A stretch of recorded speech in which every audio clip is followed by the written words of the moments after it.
Méditation du 5 août, occasion perdue. Aussitôt arrivé, il s'approcha de Jésus en disant « Rabbi » et il l'embrassa. Marc 14, le verset 45. Judas, le seul disciple à ne pas avoir été choisi par Jésus, décida de le suivre dans l'espoir d'obtenir une position élevée dans son royaume. Ses talents et ses capacités lui valurent le respect des autres disciples, mais en secret, il les désapprouvait, pensant qu'avec eux, le royaume n'avancerait jamais, parce qu'ils ne saisissaient pas leur chance ou ne profitaient pas des circonstances. Cependant, Judas n'était pas insensible à la beauté du caractère de Jésus et souvent, en écoutant les paroles du Sauveur, la conviction se présentait à lui. Extrait du livre Conquérant Pacifique, au chapitre 55, aux pages 413 et 414, livre écrit par Ellen G. White. Il désirait un changement en lui-même, mais il y a un espace dangereux entre désirer et permettre à la volonté d'agir. Il ignore sa faiblesse de caractère et le Christ le plaça là où il avait la possibilité de l'observer et de le corriger. La vie intègre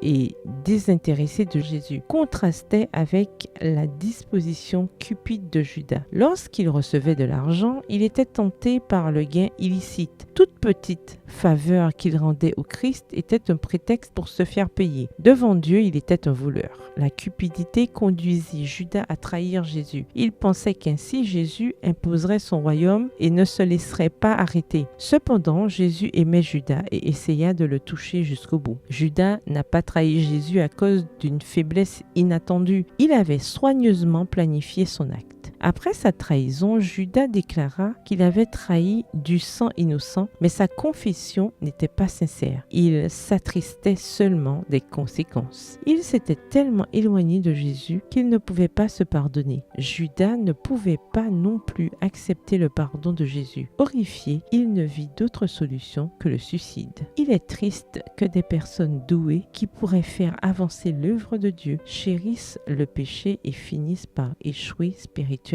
Aller à l'église et participer activement au programme n'est pas tout. Nul ne peut dire jusqu'où le péché le conduira quand il se place sous l'influence du grand séducteur. Satan entra dans le cœur de Judas Iscariote et l'amena à trahir son maître. Extrait du livre Témoignages pour l'Église, volume 2, chapitre 1, à la page 15, livre écrit par Ellen G. White. Dieu nous donne la possibilité de ne pas nous égarer, mais les péchés que nous chérissons peuvent nous pousser à faire le choix de nous ranger du côté de Satan. Acceptez-vous quotidiennement la régénération que le Christ vous offre tendrement? Bonne journée, que l'Éternel vous bénisse.